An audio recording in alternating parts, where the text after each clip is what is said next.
अरे क्या हाल है। लंदन के ट्रेन स्टेशन पर गार्ड जो अपना शिफ्ट खत्म कर रहा होता है, जब वो अपने लॉकर पर पहुंचता है तो उसे एक चिट्ठी मिलती है जिसमें लिखा होता है कि उसे प्रमोशन नहीं मिला। वो गुस्से में आकर उस कागज को मरोड़ देता है। तभी उसका सुपरवाइजर आता है और जो उसे कहता है कि रात की शिफ्ट कवर करे क्योंकि नाइट गार्ड बीमार है। जो मना करना चाहता है, लेकिन जैसे ही उसे पता चलता है कि उसकी क्रश एलेन उस रात ट्रॉली वेंडर होगी तो वो मान जाता है। ट्रेन के रवाना होने के बाद जो पैसेंजरों के टिकट चेक करना शुरू करता है। ज्यादातर लोग आराम से टिकट दिखा देते हैं, लेकिन कुछ लोग चिढ़ जाते हैं और जो से बुरा बर्ताव करते हैं। एक औरत अपनी छड़ी गिरा देती है और जब जो उसकी मदद करता है तो एक अचानक गड़गड़ाहट से डर जाता है, लेकिन वो तो सिर्फ उस औरत का कुत्ता होता है। केट कहती है कि उसका टिकट खो गया है और जब जो उसे फाइन करता है तो वो गुस्से में आ जाती है। एक कोने में बिली अपने कपड़े बदलकर कुछ आरामदायक पहनता है, जो देखता है कि बाथरूम का दरवाजा सेवा में नहीं के बोर्ड के साथ बंद है और वहां से पानी बह रहा है। जब जो एलेन से टकराता है तो वो आखिरकार उसे बाहर चलने के लिए कहने की कोशिश करता है, लेकिन एलेन उसे मना कर देती है। पैसेंजर पॉल का घूरना इस पूरे सीन को और अजीब बना देता है। अगले कुछ घंटों में बारिश और चांदनी के बीच ट्रेन शांति से चलती रहती है और हर स्टेशन पर कुछ पैसेंजर उतरते जाते हैं जब तक कि ट्रेन में बहुत कम लोग रह जाते हैं। जब ट्रेन जंगल में पहुंचती है तो एक जोरदार चीख डिब्बों में गूंजती है और ट्रेन रुक जाती है। जो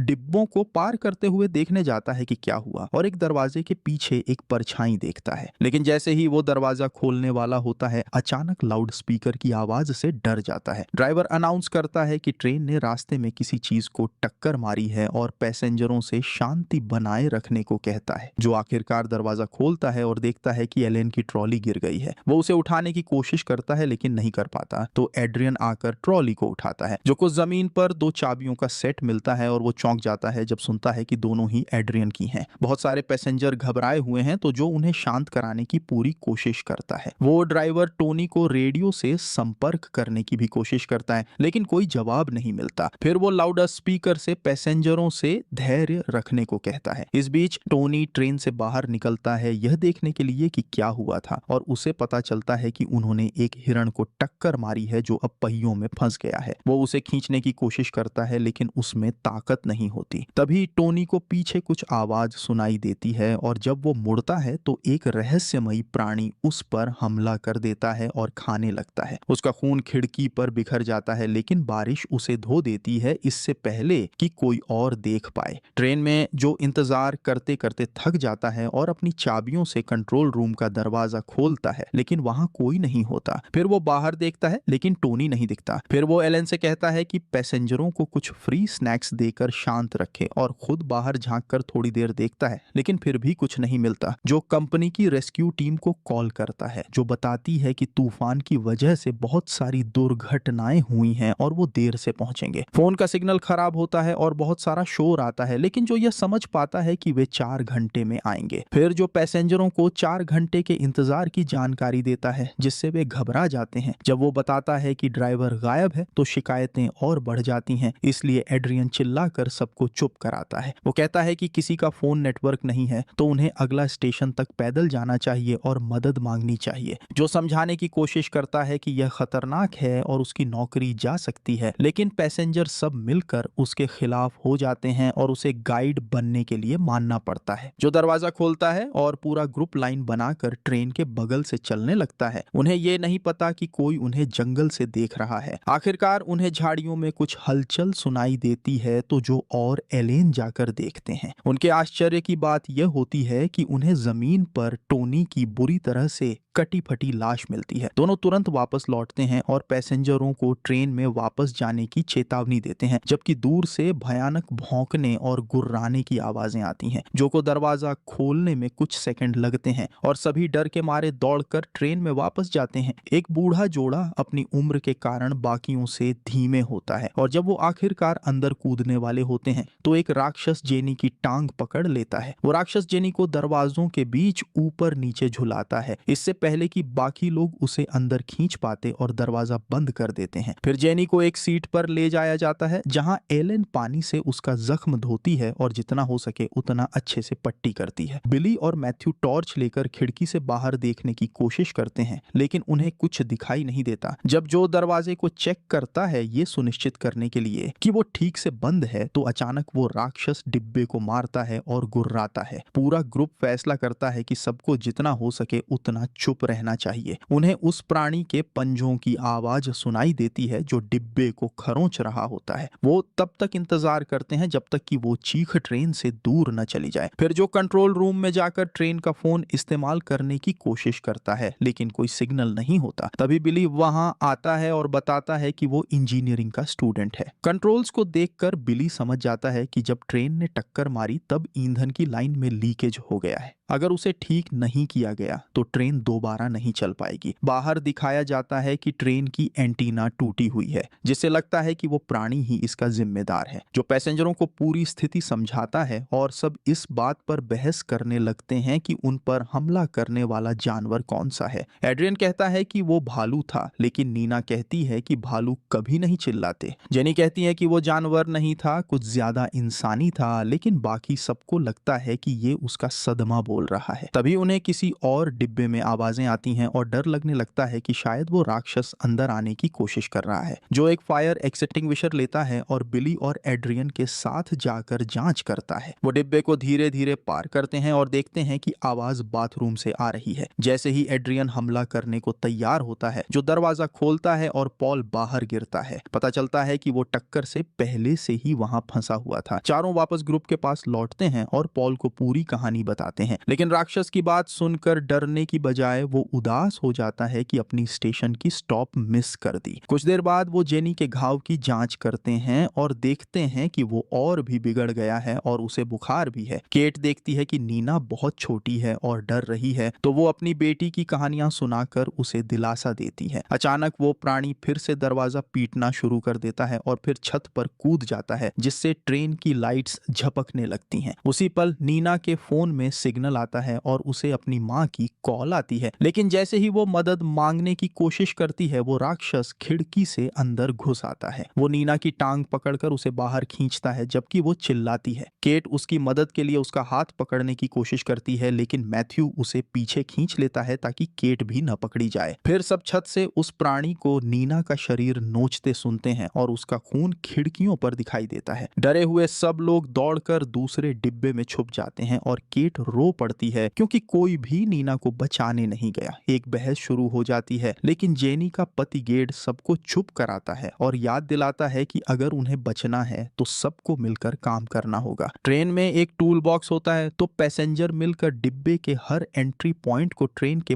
पार्ट्स से ब्लॉक करना शुरू कर देते हैं, जैसे कि सीटों से। समय बीतता जाता है और सब और ज्यादा मायूस होते जाते हैं। जेनी और केट महसूस करते हैं कि उन्हें नीना का नाम भी नहीं पता था और जेनी मानती है कि वो हमेशा बच्चा चाहती थी, लेकिन कभी हो नहीं पाया। एक कोने में एड्रियन जो से बात करता है और बताता है कि उसके पास 2 चाबी सेट्स हैं, एक उसके फैमिली घर के लिए और एक उसके सीक्रेट अपार्टमेंट के लिए जहां वो शरारतें करता है। उसका मानना है कि जिंदा रहने के लिए जो करना पड़े करना चाहिए, चाहे वो सही ना हो। वो जो से कहता है कि चलो मिलकर निकलते हैं और कमजोरों को पीछे छोड़ देते हैं। इससे पहले कि जो जवाब दे, जेनी बहुत सारा खून उल्टी कर देती है, यहाँ तक कि 2 दांत भी निकल जाते हैं। फिर एक और बहस शुरू हो जाती है कि अब क्या किया जाए, लेकिन तभी जो को एहसास होता है कि पॉल गायब है। बैरिकेड हटा हुआ होता है और एड्रियन उसे वापस लगाना चाहता है, लेकिन जो और बिली उसे 1 मिनट देने को कहते हैं ताकि पॉल को ढूंढा जा सके। जो अगले डिब्बे में जाता है और पाता है कि पॉल फिर से बाथरूम में फंसा हुआ है। जैसे ही जो दरवाजा खोलने की कोशिश करता है, बाथरूम की लाइट टूट जाती है और वो राक्षस ऊपर से अंदर घुस आता है पॉल पर हमला करने। जो को पीछे हटना पड़ता है क्योंकि दरवाजा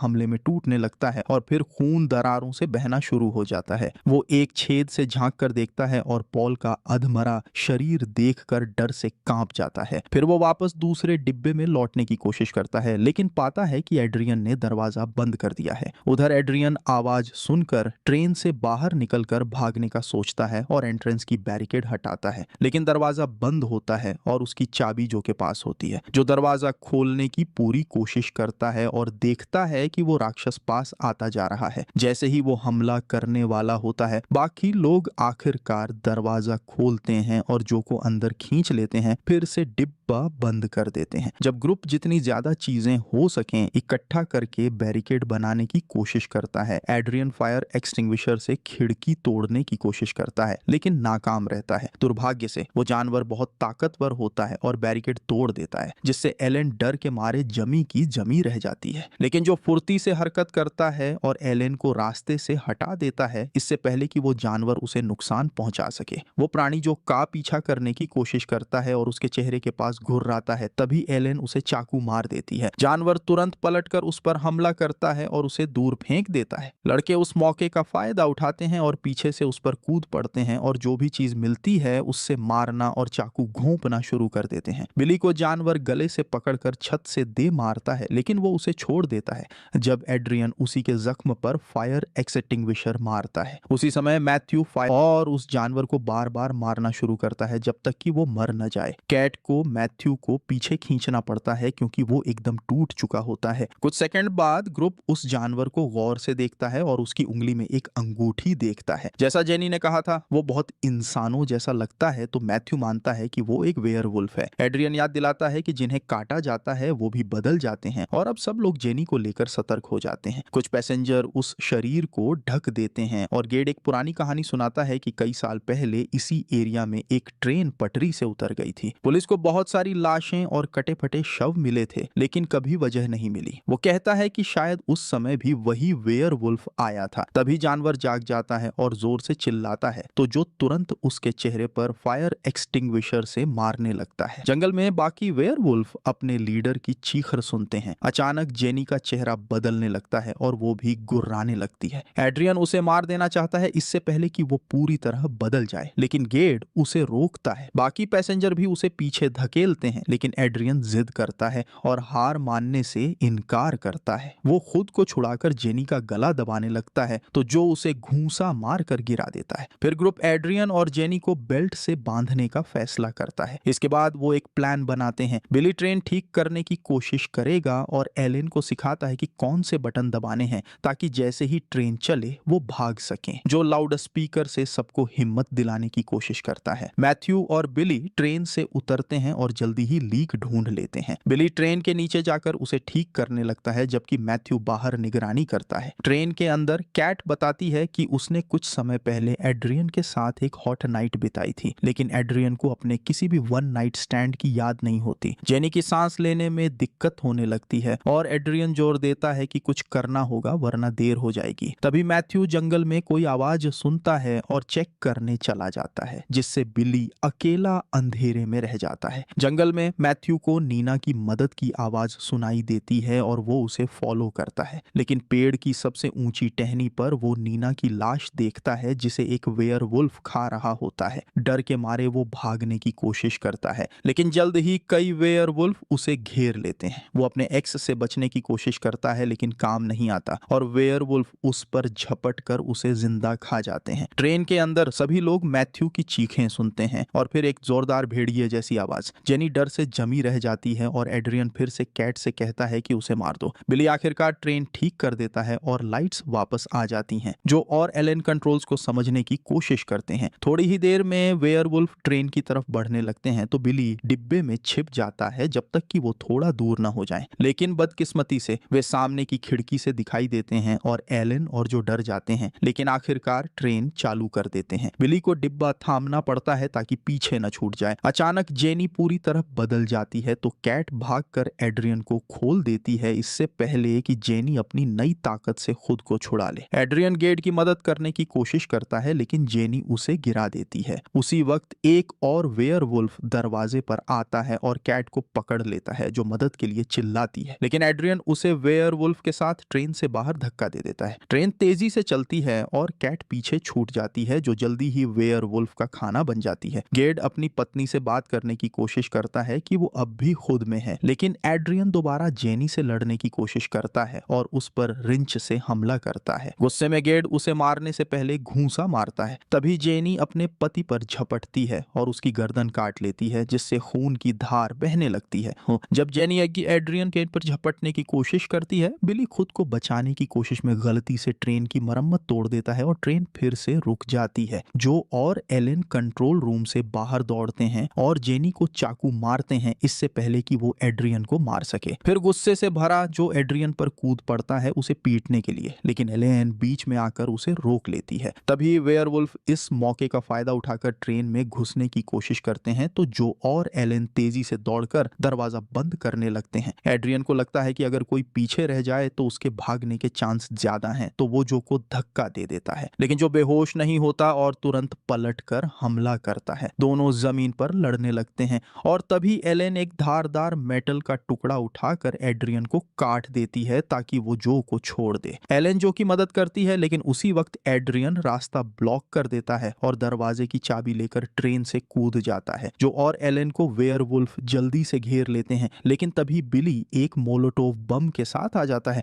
वो बम एक वेयरवुल्फ पर फेंकता है जिससे वो जलने लगता है और आग लग जाती है। फिर वो एक जलती हुई टॉर्च उठाकर बाकी जानवरों को डराता है, जिससे वो पीछे हट जाते हैं और दूसरे डिब्बे में चले जाते हैं। फिर बिली जो और एलेन को लोहे की छड़ देता है, जिससे दोनों मिलकर दरवाजा तोड़ते हैं और ट्रेन से कूद जाते हैं। बिली वहीं फंस जाता है और जानवर उसे पकड़कर मार डालते हैं। एलेन और जो जंगल में दौड़ते हैं और उन्हें पीछे से वेयरवुल्फ्स की आवाजें सुनाई देती हैं। जब जो को लगता है कि अब बहुत देर हो चुकी है, तो वो एलेन को चूमता है और कहता है कि वो निकल जाए, क्योंकि वो खुद को उनका ध्यान भटकाने के लिए पीछे छोड़ देगा। रोती हुई एलेन भागने का रास्ता ढूंढ लेती है, जबकि जो मेटल के टुकड़े से वेयरवुल्फ से लड़ना शुरू करता है और एक को चाकू मारने में कामयाब होता है। लेकिन चाहे वो कितना भी लड़े, वेयरवुल्फ्स उसे दबोच लेते हैं और आखिरकार वो काट लिया जाता है। कुछ देर बाद एलेन अगली ट्रेन स्टेशन पर पहुंचती है, जो कि आईडी प्लेट को हाथ में पकड़े हुए। उधर एड्रियन अब भी दौड़ रहा होता है और उसे जमीन पर कुछ कपड़े पड़े हुए मिलते हैं। तभी चारों ओर से वेयरवुल्फ्स उसे घेर लेते हैं